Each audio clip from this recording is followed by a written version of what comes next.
Today I'll be talking about restorative justice as an alternative to traditional punishment. Within these slides, we're going to explore the effectiveness and challenges, as well as future directions that we can take within the whole restorative justice program. So basically what I'm going to discuss on this slide is the importance of criminal justice in a societal order. We all know that criminal justice is needed in order to keep things running smoothly, not only from the outside, but as well as from a criminal justice perspective, meaning like a jail or a prison. We need those correctional facilities. We need the correctional officers in order to maintain a sense of security to a degree, so that's important. The traditional methods that we have in place right now, besides incarceration, are probation and parole. And this places an emphasis on the punishment that is imposed on these individuals that commit some form of a crime. We do have limitations to traditional approaches such as therapy, outpatient therapy, long-term therapy. So what we're trying to do is shift the dynamic that we have now as far as the traditional approach, which now is incarceration. It's basically looking at it in a standpoint of rehabilitative services, engaging these men and women who are incarcerated in services that are going to allow them to actually form a positive relationship within themselves that allows them to actually lean towards rehabilitation as opposed to continuously going into a correctional setting.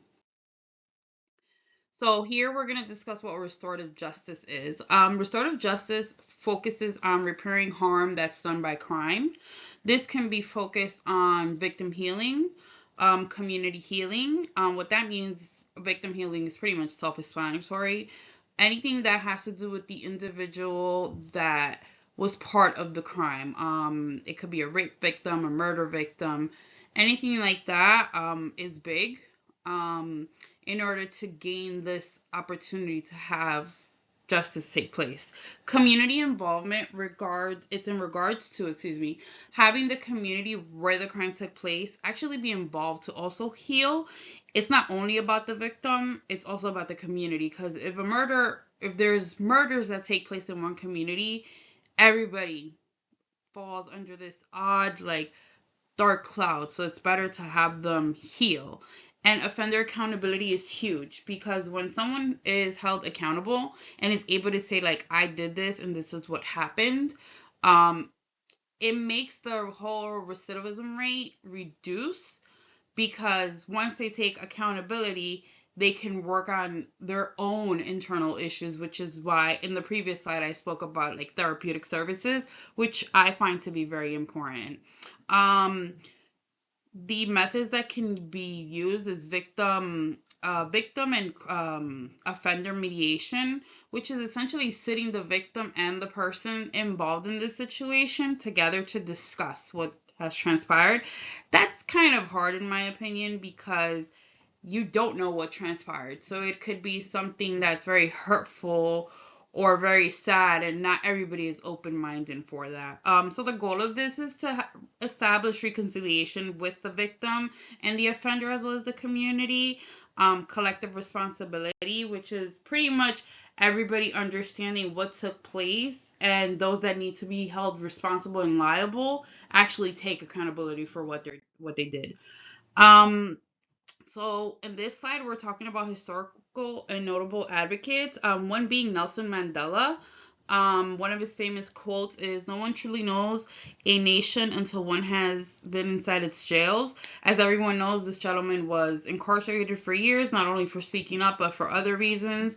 So the whole point of restorative justice is to go back to how things were done and actually change it, make positive changes about it.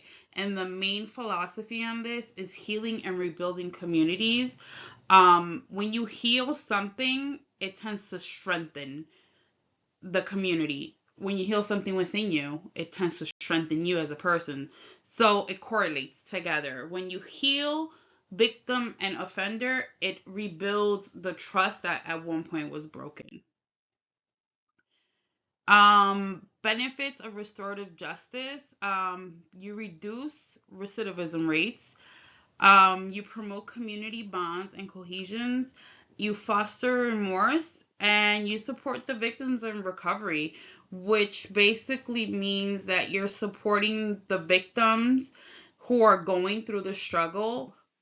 And when you're reducing recidivism rates, you're also reducing the reoffending rates. You're not focused on them, the crime, whether it be a man or a woman, the criminal, you're not focused on them doing the same crime over and over again. Some people enjoy, I guess you can say, doing the same thing over and over again. So when we give them the opportunity to actually find some sense of healing, it's beneficial for them. Some barriers and challenges are: there's a misconception about people who are incarcerated. Not everybody is open to the idea of assisting these individuals. As well as there's inconsistency implementation of policies and procedures across all jurisdictions. Not everybody is going to want to follow this. People are going to go against the grain and they're going to want to do things their way because they see it works. So it's important to have community engagement, community support, and be able to actually discuss this openly, where it allows people to actually want to do things in a positive way that's going to help society. Research has shown that reduction in recidivism rate since 2005 has drastically reduced, and I say drastically because it's been higher, from 14 to 25%. It's important to see that the impact and trust on social cohesion, like how these type of situations affect the society. It just doesn't affect the person that underwent the crime. It affects everybody, community included. So it's important that everybody steps up and assists in making this better. So the restorative justice, we're trying to prepare victims to increase, community confidence, and that means offender and victim like actually sitting and talking and actually being able to build some form of a rapport. Not that they're going to be the best of friends, because that's virtually impossible. However, it allows them to actually discuss what they felt. Challenges are cultural barriers. Every culture is different, whether it's Hispanic, Native American, or any type of culture. So their teachings are different. So learning to find a bridge that gaps them together is important. And resource limitations, meaning finances. When there's no resources, there's no capability of actually having this situation be a pleasant one and have a positive outcome. So it's important to have resources that are going to allow these individuals to actually be able to find the help that they need at some point. Implementation barriers also include inconsistencies within policies, which I discussed previously, and cultural misunderstandings and skepticism. Some people don't believe that people can change. Policies tend to change. Everything is political. So if we keep things going on the right path, the chances of implementing restorative justice are greater. However, it takes a village, like that old saying says, it takes a village for things to get better. It takes people understanding one another for things to get better. So it takes people who are open-minded, not think alike, but open-minded to the idea of change in order for this to be successful. Um, Future directions is increased funding and resources. Funding is important because it allows for the resources to grow. The resources in this case would be therapeutic services, mental health services, outpatient services. You need long-term responsive research to take place in order to avoid recidivism rates from increasing. Um, it's pretty much important that this cycle continue, but in an upward motion, not where it's a vicious cycle where it just continues to go up and down, because we're really not doing anything. And most importantly, it's addressing what inequalities exist in today's society that causes individuals to be found behind bars for certain things that can just be mediated with a mediator and some therapy. In conclusion, I just want to say that restorative justice is a humane alternative to incarceration. Um, Plus, it saves taxpayers money because it takes thousands and thousands of dollars just to house one individual. At the correctional facility I work at, there's over 1,200 individuals.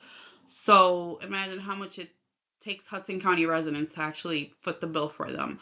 The goal is to make this more safer and equitable for everybody, especially with the mindset of having a healing sense. A healing sense for the offender, a healing sense for the community, and most importantly for the victim, because we cannot forget about the victim.